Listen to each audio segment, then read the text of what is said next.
Every year on Memorial Day weekend, ceremonies are held at American military cemeteries across Europe. Flags are raised, wreaths are laid, names, thousands of them, carved into white marble, are remembered by the people who come to stand among them. This weekend, I am at two of those cemeteries, at the Luxembourg American Cemetery and Memorial at Hamm in Luxembourg, where the Memorial Day ceremony is held on Saturday, and the Lorraine American Cemetery and Memorial at St. Avold in France, the largest American military cemetery in Europe, with more than 10,000 graves, where the ceremony is held tomorrow on Sunday. In both cemeteries, many men of the 94th Infantry Division found their final resting place. In this year's Memorial Day video, I want to tell you about two of them, and about the company they served in. Company K was a rifle company of the 376th Infantry, 94th Infantry Division. At one time during its active service in the European Theatre of Operations, a part of 20th Corps in General George S. Patton Jr.'s 3rd Army. General Patton himself is buried in the cemetery at Hamm, at the head of the man he once commanded. Company K landed in Normandy early September 1944, coming ashore at Utah Beach, and moved by truck convoy through France into Brittany. There, the 94th Infantry Division was given the mission of containing the German garrisons at the U-boat ports of Saint-Nazaire and Lorraine. For months, the company ran patrols, held defensive positions, and watched the war move east without them. It seemed unglamorous, grinding work, and it was not without cost. In early 1945, the division was redeployed to the Saar-Moselle Triangle, a small wedge that was still Germany, east of Luxembourg, across the Moselle, and bordering on France to the south. It was defended at its base by a switch line of the West Wall, the concrete fortifications the Allies called the Siegfried Line. On the east bank of the Moselle, opposite Luxembourg, lay another defensive line hastily prepared by the Germans when the Allied armies pushed into Luxembourg.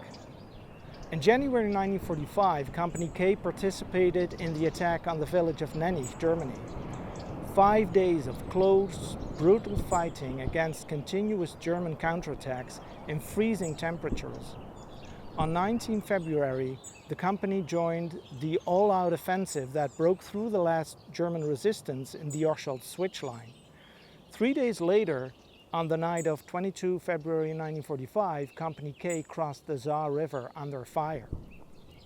What followed surprised everyone. The German lines, which had held for months, began to collapse. The division moved east at a pace no one had anticipated, more than 100 miles in a week, through a Germany that was finally visibly coming apart. The Rhine was suddenly within reach, and on its western bank lay the city of Ludwigshafen. This is the story of two men who made that entire journey and did not come back. Private First Class Frank J. Wentzel was 34 years old when he died. He was from Hellertown, Pennsylvania, a bricklayer and stonemason by trade, a man who built things with his hands. He enlisted in December 1943 and crossed the Atlantic in the autumn of 1944. He joined Company K late September 1944, shortly after the division had arrived in Brittany, one of the first replacements the company received after it deployed to France. He was there through all of it: the long months of patrolling in Brittany, the winter fighting at Nenich, the breakthrough in February, the Saar crossing, the race to the Rhine. In late March 1945, the division pushed into Ludwigshafen am Rhein, a major industrial city on the western bank of the Rhine, defended by massed 88mm guns and determined German troops. The fighting was street by street, house by house. On 23 March 1945, Frank Wentzel was severely wounded in the fighting in Ludwigshafen. He was evacuated to the 106th Evacuation Hospital at St. Wendel, Germany. He survived 6 days. On 29 March 1945, he died of his wounds. He was buried the next morning at the American Cemetery at Hamm, Luxembourg. His mother did not know at first where her son was buried. She wrote to the army in 1946 asking for the location. The army wrote back, "He has been here ever since, among 5,076th Americans who did not come home." The Lorraine American Cemetery at Avold, France is 40 miles from Hamm as the crow flies, 90 to 100 kilometers by road. It holds 10,481 Americans. Among them is Private First Class Alfred Kiertzner. He was 22 years old when he died. He was from Ida Grove, Iowa, the only son of Danish immigrants who had crossed the Atlantic a generation earlier in search of land and a new beginning. Alfred was the first generation born on American soil.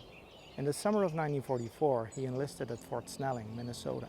He trained at Camp Hood, Texas, and reported for overseas duty on 21 December 1944, some 10 days before the 94th Division left Brittany for the Saar-Moselle Triangle. He arrived at the front in late January 1945, joining Company K as a replacement while the division was in the midst of the Saar-Moselle Triangle fighting. Within days of joining the company, he was lightly wounded in action.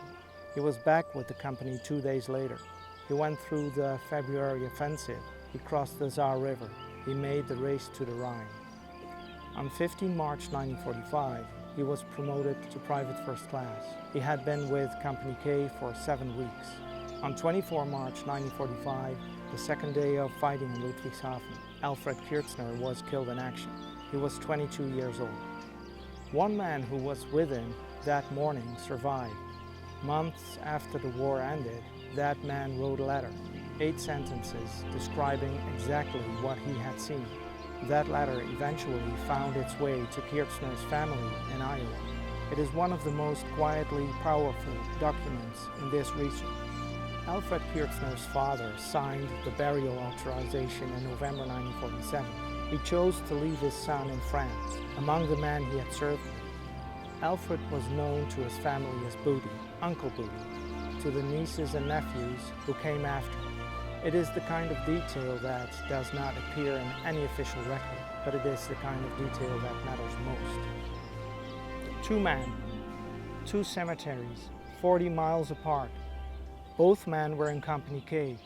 Both men were in Ludwigshafen on the morning of 24 March 1945, and both did not come home. Every year on Memorial Day, I remember the countless men and women who gave their life during the liberation of Europe. I specifically focus on the units and the men that made up the 94th Infantry Division, the subject of my historical research and narrative work through the 94th Infantry Division Historical Research Center and the Nufcats Chronicles on Patreon. The stories of these men, they deserve to be told, so today their names are remembered as they should be, as they will be.